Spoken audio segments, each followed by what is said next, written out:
Hi, this is Monica Delamay from the Office of Early Learning at the West Virginia Department of Education. And today I'd like to talk with kindergarten educators as we work through the background information regarding the West Virginia Early Learning Reporting System for kindergarten. Today in this tutorial we're going to look at developing some shared meaning about the purpose and timeline for implementation of the Early Learning Reporting System for kindergarten. And we're also going to look at some initial logistics about the reporting processes, available reports, and access. To begin, we first ask ourselves, why do we need a reporting system for the early grades? Of course, the reporting system will help strengthen the formative assessment process and impact classroom instruction. Identifying children who may need additional support is something else that the reporting system can provide. Sharing progress with families is an option that will be available as a result of the reporting system. And then also ensuring that those data-driven decisions are made at the state, county, local, classroom, school levels are also very important. You may ask yourself, is the ELRS required? Yes, it actually is in West Virginia Board of Education Policy 2510 as of July 2014, and you can see the paragraph here that addresses that. Also available as part of the ELRS-K is the option to have reports for educators, families, and administrators, and up to 4 additional data checkpoints. So that's something that the county may choose to utilize, and so you're going to want to be sure that you're aware of any additional county parameters that are in place as a result of this process. And here's what it will provide. It will provide data of children's ongoing progress toward proficiency across domains. It will provide the availability of resources such as those reports that I just mentioned. Also, we'll look at the availability of longitudinal data to look at children as they enter either in West Virginia Universal Pre-K or kindergarten, all the way up through first and second grade eventually into that first year of summative assessment during third grade, and looking at how West Virginia is working to close the literacy achievement gap. The last item on this slide is, of course, looking at a mechanism to identify areas of concern if there need to be additional supports or interventions.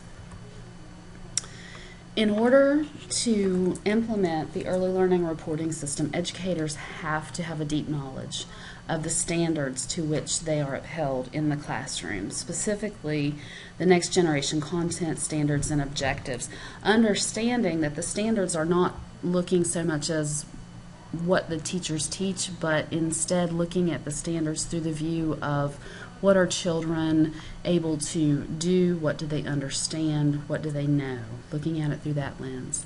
They're going to have to be able to collect authentic, appropriate evidence of learning. They're going to have to understand a comprehensive approach to learning. This is so important, especially during the early years of school. It really truly includes a whole child approach, and then they're going to have to make some professional decisions about a child's level of proficiency with regard to key standards. We have to have buy-in as well and support from administrators to assist with continuous quality improvement of services, to guide instruction, material selection, environments, and truly looking at this progression or trajectory of proficiency for all children. A brief timeline. I'll just go over this very quickly. In May 2014, we had 12 pilot counties enter data with some revised rubrics that were revised as a result of feedback from the field. Summer, which is, we're moving into fall now, we're building these supports for kindergarten educators and administrators. 14-15 plus. This evidence of learning ongoing PD is being provided at the county level.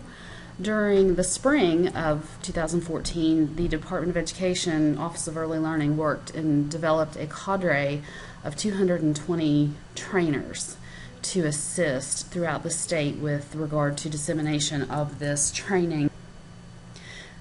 We have a statewide trial in place during 14-15. The minimum data checkpoints are here, and of course, as I mentioned earlier, it is in policy that these 2 data checkpoints will take place. Counties do have the option for up to 4 more data entry points. In 15-16, we'll be at full implementation, simply meaning that we'll have additional components added to the reporting system, such as looking at student success standards, science, social studies, the arts, and physical health and wellness.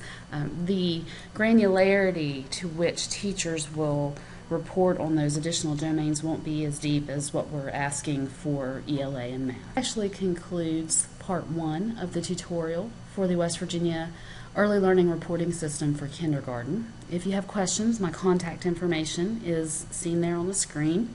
I please encourage you to contact me. And also, at this point in time, you may want to go on to part 2, which will focus on how to log into WVIS and actually enter your data. Thanks so much. Have a good day.